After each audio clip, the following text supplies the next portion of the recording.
have your pieces cut, we need to sew them together. And I know what you're thinking. It's a Y seam, the dreaded Y seam.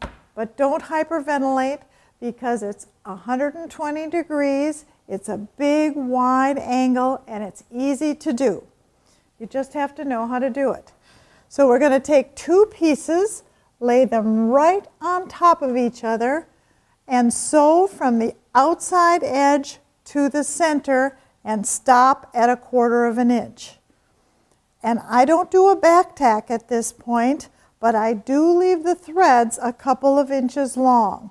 If you do back tack and you overstitch by a little bit, then it's a very hard job to rip them out, because now you are dealing with the bias edge. After you sew those two together, you open it up again, okay, and you lay it on the third piece. On the third piece, with the little one underneath and the big one on top, and you are going to stitch from the outside edge to the center again. And this is going to be my sewing machine.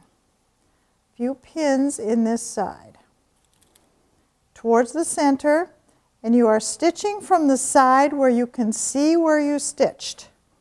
So you can stop exactly at the 1/4 inch mark. And again, you are going to leave your threads. And I never cut those off, okay? Now you have one more side to do. You flip it around, lay it on top, and once again, from the outside edge to the center. And even with the pins in, it's going to lay pretty flat. Get those pins in there, stop 1/4, and again you can see where you're going, okay? And open it out, and it makes an absolutely flat Y seam. Now the pressing is one over and one towards your set-in. Your last one you want to go towards your set-in. That way when you turn it around you will never have a hole there.